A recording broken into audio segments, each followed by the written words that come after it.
આજ પછી બિટકોઇનની અંદર એવી કોઈ વસ્તુ નહીં હોય કે જે તમને નહીં ખબર પડતી હોય, સ્પેશિયલી જો તમે ગુજરાતી હશો તો.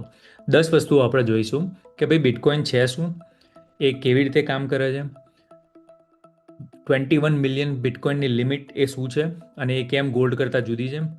પછી લોકો બિટકોઇનમાં કેમ આટલું બધું બિલીવ કરે છે, રિસ્ક તમારે સમજવાની જે જરૂર છે, એ કેવી રીતે સેફલી લોકો બાય કરી રહ્યા છે, સ્પેશિયલી યુએસની અંદર. બાકીની કન્ટ્રીમાં બી બીજી એપ્લિકેશન હશે, પણ અહીંયા છું એટલે મને એના રૂલ્સની વધારે ખબર હોય. અને સ્ટોર એને સિક્યોરલી કઈ રીતે કરી શકાય, હાઈ લેવલ આપણે જોઈશું. અને તમે એકચ્યુઅલી કરી શું શકો બિટકોઇનથી એ વસ્તુ. અને અમુક વસ્તુઓ જે છે મિથ છે કે ભાઈ એ ખોટી અફવાઓ ફેલાય છે બિટકોઇન વિશે, એની વાત કરીશું. અને તમારે ઇન્વેસ્ટ કરવું જોઈએ કે નહીં એની જનરલ વાત કરીશું. પણ આ વિડીયો એજ્યુકેશન પર્પઝ માટે છે, કોઈ ફાઇનાન્શિયલ એડવાઇસ નથી. જેને બી આ ડિટેલવાળો વિડીયો જોતો હશે, જે અત્યારે હું કન્ટિન્યુ રાખીને રેકોર્ડ કરીશ, એ મને મેસેજ કરી દેજો. કોઈ બી વસ્તુ કમેન્ટ કરજો, મે બી બિટકોઇન કમેન્ટ કરજો વર્ડ, તો તમને મેસેજ કરીશ. કાં તો તમે ડાયરેક્ટલી સ્ટોરીની અંદર બી આખો જે લાંબો વિડીયો છે જોઈ શકશો, પણ ના જોઈ શકો તો કમેન્ટ કરજો વિડીયોની અંદર. ચલો, આમ ગોના કન્ટિન્યુ ઓવર હિયર. તો આપણે 10 વસ્તુની વાત કરવાની છે. સૌથી પહેલી વસ્તુ આપણે જોઈએ કે ભાઈ વોટ ઇઝ બિટકોઇન, રાઈટ? કે ભાઈ બિટકોઇન એ એક ડિજિટલ મની છે જે 2009માં ક્રિએટ થઈ હતી. ડિજિટલ મની એટલે આમ એકદમ સિમ્પલ વસ્તુ તમે જોવા જાઓ, રાઈટ, કે ડિજિટલ, ઘણા કે મને ડિજિટલ મની ખબર નથી પડતી. આપણે બેંકમાં પૈસા પડ્યા હોય, રાઈટ, આપણને ખબર છે ફિઝિકલી ત્યાં છે કે નહીં, પણ આપણે લેપટોપમાં જોઈએ છે કે ફોનમાં જોઈએ છે તો એવું લાગે છે કે ભાઈ એટલા પૈસા ત્યાં પડ્યા છે. તો આમ તો ડિજિટલ જ છે, રાઈટ, જુદું છે. એ ભલે કેશ છે. અને આમ હું એ કમ્પેર નથી કરતો કે બિટકોઇન અને કેશમાં કમ્પેરિઝન નથી થઈ રહી. કમ્પેરિઝન એ થઈ રહી છે કે ભાઈ એ વસ્તુ ડિજિટલ જ છે અત્યારે આપણા માટે બી, રાઈટ. આપણે કંઈ કેશના થપ્પા લઈને લોકો કોઈ ફરતું નથી, બધાના ફોનમાં જ પૈસા હોય છે, રાઈટ, ક્રેડિટ કાર્ડમાં જ પૈસા હોય છે. પણ આ એક એ ટાઈપની ડિજિટલ કરન્સી બનાવી છે જે આપણે ટિપિકલ ડિજિટલ કરન્સીથી જુદી હોય છે. અને કઈ રીતે જુદી હોય છે કે એ એક જુદા જ નેટવર્ક ઉપર કામ કરતી હોય. આપણી જે કરન્સી હોય, રાઈટ, કે ભાઈ આપણે બેંકમાં પૈસા પડ્યા હોય, એ બેંકના નેટવર્ક ઉપર કામ કરતા હોય, રાઈટ. આ જે છે એ બ્લોકચેન નેટવર્ક ઉપર કામ કરતા હોય. આપણે બહુ ડિટેલમાં નથી જવું, પણ એમ સમજી લો કે એક ટાઈપનો ડેટાબેઝ છે. અને એ કોઈ મિડલમેન ના હોય વચ્ચે, કોઈ બેંક ના હોય, કોઈ ગવર્મેન્ટ ના હોય. એ જે બી બિટકોઇન ઓન કરતું હોય એ બધા જોડે આની લેજર પડી હોય કે ભાઈ આનો ડેટાબેઝ પડ્યો હોય, બરાબર. એ છે બિટકોઇન સિમ્પલ ભાષામાં, બરાબર.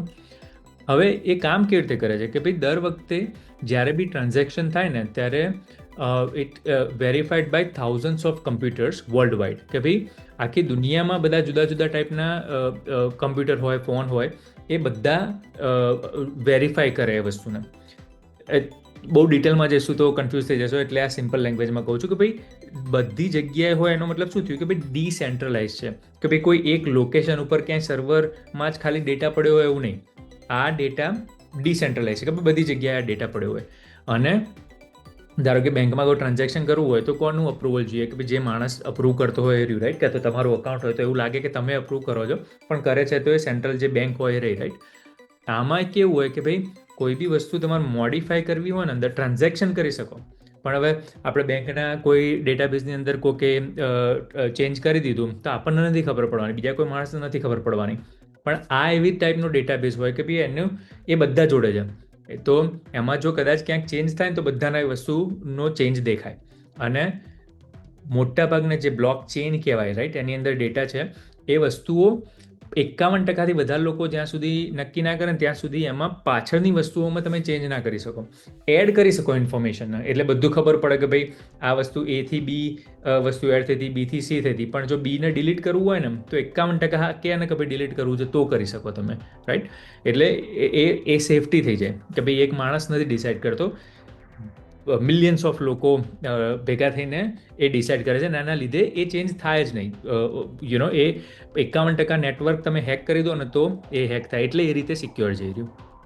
એ સેકન્ડ પોઈન્ટ થોડો કોમ્પ્લિકેટેડ થઈ ગયો, બટ હોપફુલી યુ અન્ડરસ્ટુડ. ના ખબર પડી હોય તો it's okay, not that important. હવે સૌથી વધુ બ્યુટી શું છે આની, કે આ એક એવી વસ્તુ છે ને કે જેના 21 મિલિયન બિટકોઇન તમે જનરેટ કરી શકો ટોટલ. અને આઈ થિંક અત્યારે ઘણા બધા થઈ બી ગયા છે, થોડાક જ બાકી છે. એક્ઝેક્ટ નંબરમાં નથી ખબર, પણ એ જનરેટ જ્યારે થતા હોય ને, એમ કે માઇનિંગ કહેવાય એને, તો એ વસ્તુ એના પછી 21 મિલિયન પછી તમે ખાલી એક જગ્યાએ બીજી જગ્યાએ મૂવ જ કરી શકો, એનાથી વધારે જનરેટ ના થાય. એટલે શું થયું કે ભાઈ સપ્લાય લિમિટેડ થઈ ગયો. હવે કોઈ બી વસ્તુનો સપ્લાય લિમિટેડ હોય અને વધારે લોકો પછી બાય કરવા માગતા હોય, રાઈટ? જમીન હોય આપણે, જમીન તો લિમિટેડ જ છે રહેવા લાયક, રાઈટ? જમીન કદાચ નવી તમે રહેવા લાયક કરી શકો, પણ આખી દુનિયાની જેટલી ટોટલ જમીન છે એ તો લિમિટેડ જ છે ને. એ જ રીતે આ 21 મિલિયન બિટકોઇન લિમિટેડ છે, પણ એનાથી વધારે બનવાના નથી. અને ડિમાન્ડ જો વધે રાખશે ટાઈમની સાથે સાથે, તો એ 21 મિલિયન બિટકોઇનની વેલ્યુ વધે રાખશે, બરાબર? અને એટલે એને ડિજિટલ ગોલ્ડ કહેવાય છે. અને ગોલ્ડની અંદર બી, ગોલ્ડ તો કદાચ ચલો ક્યાંક ખાણ મળી ગઈ ને વધારે ગોલ્ડ અચાનક આવી ગયું તો એનું તો પ્રોડક્શન થઈ શકે, રાઈટ? પણ બિટકોઇનનું તો એ બી ના થઈ શકે. That's the logic.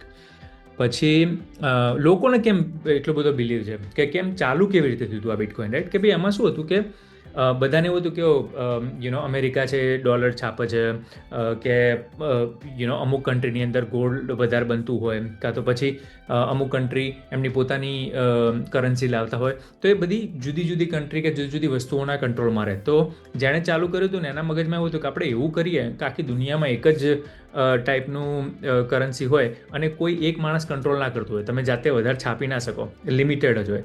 A logic ઉપર આ બન્યું હતું. એટલે કે હા ભાઈ બરોબર છે, ડિસેન્ટ્રલાઇઝ હોય એટલે કોઈ એક માણસ કંટ્રોલ નથી કરી શકતું, લિમિટેડ હોય એટલે કે વધારે તમે ઇન્ફ્લેશન ના લાવી શકો એની અંદર. એ એનું લોજિક હતું જ્યારે એણે ઇમ્પ્લિમેન્ટ કર્યું ત્યારે બિટકોઇન. પછી રિસ્કી કેમ છે કે ભાઈ બિટકોઇનનું અત્યાર સુધી એવું રહ્યું છે કે ભાઈ તમારે 30, 40, 50% અચાનક ડાઉન બી થઈ જાય અને એટલા અપ બી થઈ જાય, રાઈટ? કોઈ બી તમે અત્યારે હિસ્ટ્રીમાં જઈને જુઓ બિટકોઇનનો ભાવ કેવો અપ એન્ડ ડાઉન થયો છે. એટલે એ રિસ્કી છે. અને ઘણા એવા હોય કે ભાઈ એ રિસ્ક ના લઈ શકે, કે ભાઈ તમે બિટકોઇન $1,22,000 પહોંચ્યો અત્યારે, હવે કોઈ 1,22,000 લીધો અને 50% ઓછું થાય તો શું હાલત થાય એની? એટલે એવું થાય કે ભાઈ એટલે એટલા પૈસા જ લોકો મૂકતા હોય કે જે એ લોકો એટલું રિસ્ક લઈ શકે, એનો પોઈન્ટ આગળ આવશે. પણ બેઝિકલી રિસ્કી અત્યારે એટલે છે કે ભાઈ એ સ્ટેબલ વસ્તુ નથી. ભાવ ગમે ત્યારે બહુ અપ બી જઈ શકે, ગમે ત્યારે બહુ ડાઉન બી જઈ શકે, અને એના લીધે સાચવીને ઇન્વેસ્ટ કરવાનું આની અંદર, કે કરવું ના કરવું એ ડિસાઇડ કરવાનું, રાઈટ? પછી કેવી રીતે બાય કરવાનું? તો યુએસમાં જે છે એનું મને ખ્યાલ છે ત્યાં સુધીમાં કે કોઇનબેઝ અને બાયનાન્સ અને ફિડેલિટી ક્રિપ્ટો આ એક આમ લેજિટિમેટ કંપની છે. બાયનાન્સ તો પહેલાં બહારની કંપની હતી, પછી એણે બાયનાન્સ.US લોકલ બનાવ્યું, પણ કોઇનબેઝ અને Fidelity crypto are comparatively very secure, કે બધા લોકો યુઝ કરતા હોય રહ્યું, બરાબર? અને પછી એક બીજી વસ્તુ એ લોકોએ બહાર પાડી છે કે બિટકોઇન ETF. આપણે જે ફાઇનાન્શિયલ એજ્યુકેશનનો જે કોર્સ હતો એની અંદર ETFની વાત કરી હતી. યુએસમાં રહેતા હોય કે કોઈ બી કન્ટ્રીમાં રહેતા હોય, તમારે ETF અને ઇન્ડેક્સ ફંડ શીખવું હોય તો મને ઇન્સ્ટાગ્રામ ઉપર મેસેજ કરજો, કાં તો કમેન્ટ કરજો કે તમારે એ કોર્સની લિંક જોઈએ છે, હું આપી દઈશ. પણ બેઝિકલી એવા ETF આ લોકોએ બિટકોઇનના પણ બનાવ્યા, તો એ રીતે તમે એને પરચેસ કરી શકો, જેને કરવું હોય એ લોકો. પછી how to store it safely. હવે આ થોડું કોમ્પ્લિકેટેડ થઈ જશે, પણ ખાલી સમજવા પૂરતું કે આ એક એવી વસ્તુ છે ને, કેવું નહીં કે તમે કોઇનબેઝમાંથી બાય કર્યું એટલે ખાલી કોઇનબેઝમાં જ રાખો.